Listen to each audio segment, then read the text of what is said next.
Sumasakit ba po minsan ang dibdib ninyo? Parang mabigat, parang tinutusok sa dibdib.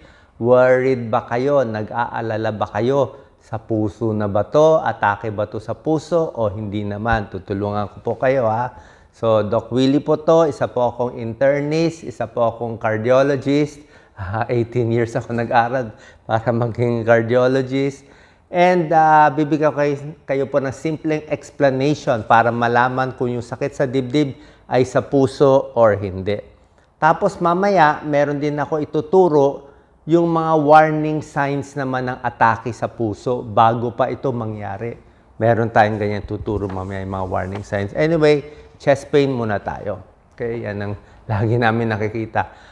Pag isang tao may chest pain, kayo, nakikinig kayo, ini-imagine ko mga OFW, mga kababayan natin mahihirap, masakit ang dibdib, walang pera pampa-check up, ano gagawin natin? Para malaman kung puso yan at delikado ba sa heart attack or hindi naman delikado na pwede naman tsaka na i-check up, tignan natin number 1 yung patient profile. Anong ibig sabihin ng patient profile? Ano yung risk factor mo? Okay? Dalawang klaseng grupo ng pasyente. Kung kayo ay edad 50 pataas, masakit lagi ang dibdib, parang mabigat, medyo ingat tayo, above 50 na eh. O kahit above 40 years old, kung kayo ay diabetic, may high blood na kayo, sumasakit pa yung dibdib, tapos overweight pa kayo, very stress ang buhay, tapos sumasakit ang dibdib. Or kung ang risk factor nyo, naninigarilyo. Okay? Stressful yung work. Baka lawyer o baka accountant. Yung talagang may deadline. Tapos sigarilyo, alak, maraming bisyo, overweight. Pag ganyan ang sasabihin mong patient profile nyo, masakit ang dibdib, kailangan magpa-check sa isang internist, cardiologist, para malaman kung puso o hindi. Kasi mas malaki ang chance na heart problem yun eh. Kasi may bisyo na eh, diabetic na eh, tapos may edad na, tapos naninigarilyo pa. So, malaking chance yung mga nararamdaman nyo dito, baka may bara yung puso. Lalo na, mataas pa cholesterol, di ba? Pero pag ito naman ang patient profile mo, kung ang patient profile mo ay 30 years old, okay? Babae, payat, walang bisyo, okay? Hindi ka naman naninigarilyo, walang high blood, tapos sakit na sakit yung dibdib mo, laging mabigat ang dibdib mo. Pero ano ka naman, wala ka ibang risk factor. Pag ganon ang pasyente, 99% walang sakit sa puso. Kasi nga, sa edad na 30s, walang bisyo, walang high blood, walang risk factor, malabo ang tsansa na magkaroon siya ng bara sa puso. Kasi bago magbara yung ugat sa puso, kailangan marami mo ng bisyo at medyo may edad na. So that's one. Ano yung patient profile? Gaya kami mag-isip. Pangalawa, explain mo yung tagal. Gaano katagal yung chest pain? Pag sinabi mong 1 minute lang ang chest pain tapos nawala, hindi yan sakit sa puso. Ang tunay na angina, chest pain, hindi pwede 1 minute lang. Kung sinabi mo, ang sakit sa dibdib ko, 2 hours, 3 hours, maghapon masakit, hindi rin yan sakit sa puso.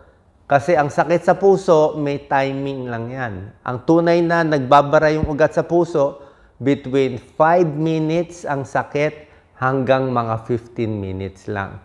At most siguro hanggang 30 minutes. 15 to 30 minutes, masakit ang dibdib, parang dinadaganan dito. Ang itsura ng mga pasyente, ang tunay na sakit sa puso, nakaganito yung kamay. Ano yan Levine sign. So, nakaganyan siya. So, pag ganyan, 5 to 15 minutes, pwede sa puso yon. Pag na sumasakit ang dibdib with exertion, umakyat ng 2 palapag, napagod, hiningal, na stress, na galit, bago sumakit ng 5 minutes to 15 minutes, yon. Typical angina yon, posibleng sakit sa puso. Pero kung nakikinig naman kayo, kung sinabi mo 1 minute lang o sinabi mo 1 oras, baka hindi yon. Tapos wala kang mga bisyo na sinasabi ko, wala kang risk factor, so malabo yon. So napipicture nyo na ha. So ganyan kami mag-isip na another thing pa, tinatanong din namin bukod sa gaano katagal, ano patient profile, kaya mo ba ituro na isang daliri? Pag naturo ng pasyente sa daliri, usually muscle pain. Kasi ang tunay na sakit sa puso, hindi niya mahanap. Okay? So, sa explanation ko, pag duda kayo na baka sakit sa puso, pwede kayo pa-check up sa internist, cardiologist, papagawa kayo ng ECG. Pero ang ECG po, 50% lang ang chance niya mahuli yung sakit sa puso. Medyo mahinang test siya eh. Malalaman lang ng ECG na may bara yung ugat mo kung sobra na daming barado. Siguro 3 ugat na 90% barado bago lang lalabas sa ECG. Mas magandang test yung stress test, yung tumatakbo. Yung nagja-jogging, pinago, tapos nag-ECG, yun, pwede yun. 2D echo, yan, may tulong din yan. Lalo na kung may may heart attack, nakikita rin yan. O lumalaki yung puso, kita rin niya sa 2D echo. So, ito yung mga test na ginagawa ng doktor. Okay? So, pag chest pain, tulad na sinabi ko, na-explain ko na sa inyo, ha? Pag yung sintomas ay very typical at may risk factor, high blood, cholesterol, diabetes, overweight, may edad, pwedeng angina yun, pwedeng heart attack yun. Pag wala kayong risk factor, ay baka acid reflux lang yan, nangangasim. O baka muscle pain lang yan, okay? O baka panic attack lang yan, nervyos, di ba? Pwede rin panic attack. O baka may gallbladder stone ka, bato sa abdo, pwede rin yan. Di ba? O baka may rib injury, pwede rin yan. So yan ang mga possibility na sakit sa dibdib, pero very common yung mga muscle pain, yung paghiga, yung sa tulog nagkakaproblema. Okay? So, pag wala naman kayo dito sa mga risk factors, so don't worry para dyan. Next topic, very important. Napakaganda nitong nakita kong article. Ano ang warning signs ng heart attack 1 month bago pa ito mangyari? Okay? Na-interview nila siguro daan-daang pasyente na inatake na sa puso. Tinanong sila, bakit hindi kayo nagpa-check up? Sabi nila, wala naman ako masakit sa dibdib wala akong naramdaman. Pero nung in-interview itong 100 or more na heart attack patients, ano ba naramdaman mo 1 month before ka inatake? 1 month before.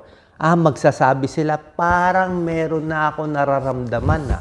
Hindi ko lang pinansin kasi kala ko wala lang yan. So, itong mga taong to na heart attack, may risk factor, malamang, at least above 40 years old, may mga bisyo, ito naramdaman nilang 8 warning signs. Tingnan natin ha. Sasabi nito mga pasyente, number 1, pansin nila a month before the heart attack, number 1 is lagi ng pagod. Parang for no reason, di naman napagod, pagod na. Lalo na yung mga babae, ba't lagi silang pagod? Yung pala humihina na ang puso. Number 2, laging indigestion, parang nasusuka, masakit ang tiyan, kala nila ulcer lang yan, o acid reflux, yung pala, baka puso na pala yun. Number 3, paminsan-minsan, pinapawisan sila ng malagkit ng pawis, cold sweats, diba? So, hindi po magandang senyales yan, yung malagkit na pawis, minsan, heart problem yan, bumabagsak blood pressure, pwede rin panic attack sa cold sweats, pero yung pinapawisan ng malagkit, usually alam ng katawan yan, baka may problema sa puso. Number 4 sign, 1 month before a heart attack, parang makabog na yung dibdib parang malakas na yung kabog. Minsan nagagiging abnormal na.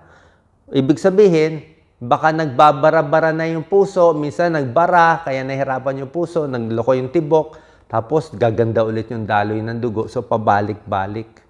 Hindi pinansin itong mga senyales. Yung number 1, fatigue. Number 2, indigestion. Number 3, cold sweats. Number 4, palpitasyon. Hindi pinansin, kaya umabot sa heart attack. Okay? Number 5, possible lang to Ito naman, maliit lang naman ang chance Ito lang yung mga huhulihin natin na maaga kasi nga, life-saving to, nakakabuhay to. Kung nahuli mo ng 1 month before the heart attack, magagamot mo pa siya. Number 5, madalas na hinihingal. Akyat ng hagdanan, dati kaya naman, tapos ngayon mas hingal na, so baka mahina na yung puso. Number 6, parang may nararamdaman dito sa dibdib. Hindi talaga sakit sa dibdib Usually kasi yung heart attack, hindi talaga siya masakit. Yung ibang pasyente, iniintay nila, kailangan masakit na masakit. Pero usually, ang explain ng pasyente ganito, parang dinidiin. parang may nakaipit, parang may umiikot-ikot, o parang may mabigat, may nakadagan, something like that. Minsan, hindi sa dibdib, parang sa may sikmura, parang sa may kaliwa, kanan, kaya hindi nila ma-sure. Diba? So, pag ganyang medyo alanganin, tapos may risk factor, pa-check na tayo sa puso. Okay? Number 7, pwede yung sakit wala sa dibdib. Minsan sa kamay lang, left arm, minsan banda rito sa ilalim ng tiyan, o pwede rin yan sa puso, dito pwede rin sa puso, minsan sa leeg, minsan dito sa lower jaw, sa panga, possible din hanggang lower jaw. Lahat yung areas na yan, lalo na sa mga babae, minsan sa puso ang pinanggagalingan. And number 8, yung nahihilo, biglang nahilo na lang. Okay? Bakit parang nahihilo? Pwedeng napagod or yung hilo minsan kulang ang blood pressure. Baka nagbabara na yung puso, pakonti-konti na papunta sa heart attack, kaya nahihirapan na yung puso, kaya minsan nagkukulang na. So, itong mga 8 warning signs, maliit lang naman ang tsansa, pero tulad na sinabi ko, kung may risk factor kayo, tsaka kung duda kayo. Parang duda kayo, ba't kayo pinapawisan ng malagkit? Diba? Ba't kumakabog? Wala naman akong ginagawa.